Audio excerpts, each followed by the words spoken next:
Okay, so this is the diode laser, and we're going to be doing laser hair removal. Now you'll notice the candidate here is basically very pale, and if she zooms in, you'll see her hairs are black. So black hair, pale skin is like the perfect ideal candidate to do laser hair. Now, she's done laser hair removal, and so we know what energy fluence to put on her leg. She says she's done 35 in the past. I'm going to do 30 because usually that's enough to do. Now let's look at the machine. This is diode laser, and first, everyone in the room has to wear goggles so that they protect their eyes, and so I'm going to ask everyone to don these goggles. Now, I will don the goggles. Ooh, not that way. Okay, now let's deal with the machine. The machine has a foot pedal, okay, that's on the ground, and a switch in the back here, and you turn this switch on. Okay, now check it out. Look at the screen. The screen starts warming up. So, and the screen prompts you what to do. So that's kind of easy. So just give us a second here. I apologize.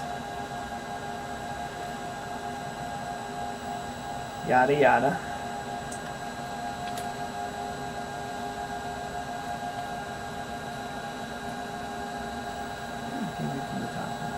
Okay, so check it out. Here it says start, so I'm going to put start. Now it says turn key, so you see this key here? I'm not really sure what this red button does, shame on me. I'll look at the manual after. You turn key, and now look here, it says turn key again. So I'm going to turn the key the way it tells me to. It says protective eyewear required, so this is where, you know, a double reminder. Fine. Now calibrate. So you lift up the handpiece. It tells you to put down the handpiece. It tells you to press the foot pedal, so I'm doing that. My Prada shoes, look at that. Okay, no. And now we push the red trigger button here, and it beeps. And when this thing is full, it's done. Okay, now we have the screen. So let's look at the screen.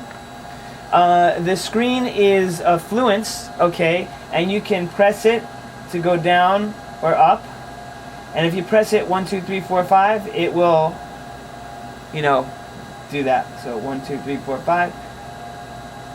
So if you keep pressing it and it's not responding, it's going to go up to like 40 and it's going to be really annoying. So anyway, now you have choices of settings, okay? So here the setting is auto, and this adjusts the pulse width, okay? Or you can say that you want a 30 millisecond pulse width or a 100 millisecond pulse width, and in the accompanying manual, I explain, when you would choose what. In the case of a lighter skinned person, the auto is best because you get a an appropriately, I believe it's longer millisecond pulse. But anyway, that's explained later. But so auto is good for very pale skin. I'm going to do 30. So now the question is, we're going to go to the leg, and the laser gets absorbed by the melanin in the hair. So if you don't shave the skin flat, what's going to happen is the hair on top is going to get the laser and be singed, and you're not going to get deep down. So just as an example, and you don't normally do this, okay, I'm just going to do one zap, and you see here the hair got singed. The bottom of the hair didn't get cooked. So hair is gonna grow back in that area. So I'm gonna have to go over that again. Okay, so now we're gonna start reading formally the instructions, but I need an alcohol pad, so just hurry up and get that.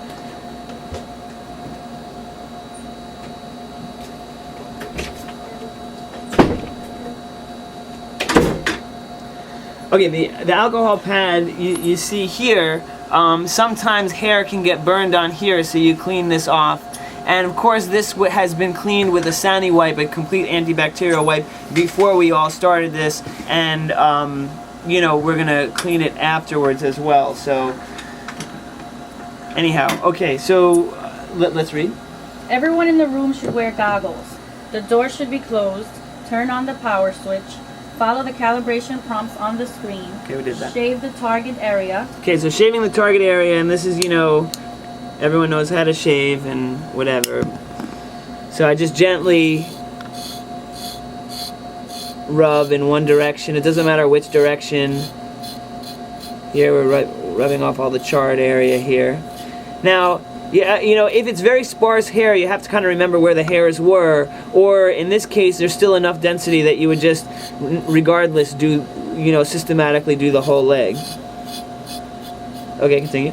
Set the fluence, cooling, and pulse width. Okay, we did that. For the first session, choose an area that will be the least noticeable if a poor cosmetic outcome were to result. Wipe the laser head with alcohol. Okay. Do the first test spot. Depress the needle. Put the laser fluid with... Depress the needle. Oh, the I'm pedal. sorry, Depress the pedal. Depress the pedal. Right? Okay, so check it out, right? When we're doing this, this is what we're doing. I push down the pedal. It's on standby now, right? When I push down the pedal, look, it changes to ready.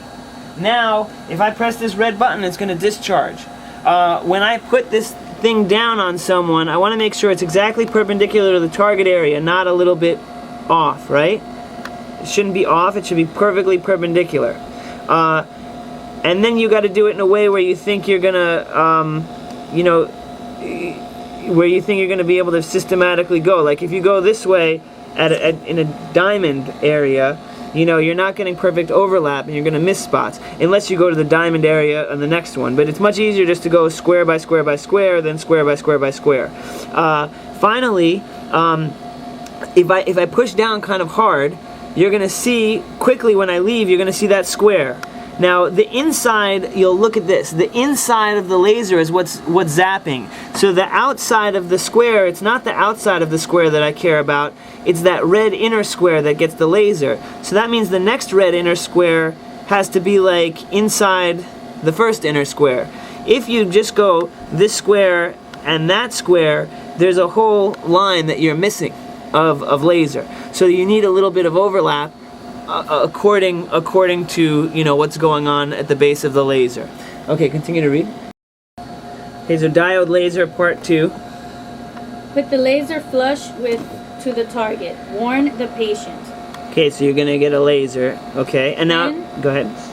Pull the trigger. Wait, so I depress the pedal. I put the laser on the thing. You're gonna get a zap, and I do it. Okay.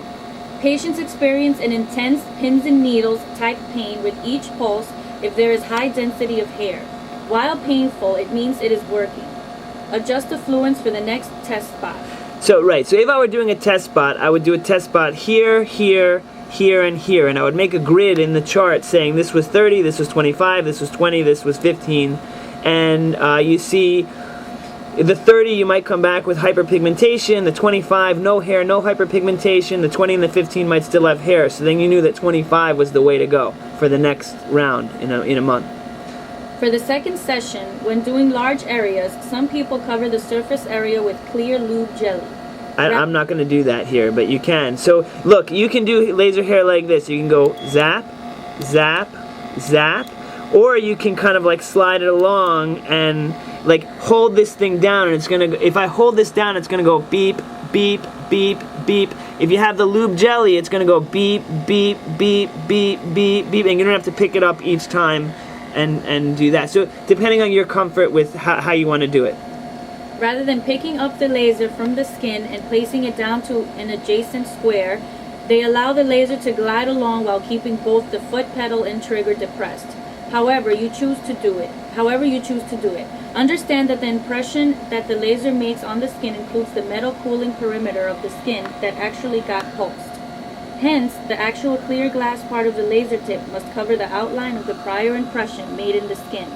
That is, if you pressed really hard in 2 adjacent successive pulses, you should see an interlocking set of rings. Aftercare involves either bacitracin or bland emollient. If there is a concern for post-inflammatory hyperpigmentation, a couple of days of mid to high potent steroids can be used. Okay, so now we'll just do it. So I'm gonna go 1, 2, and it's not exact, and if you overlap and don't overlap, you know, you'll get it the next time. And if you double pulse accidentally, it's not the end of the world. I mean, you don't want to put 5 pulses on the same spot, obviously, but if you do 2 in a row, it's you know, nothing's really gonna happen.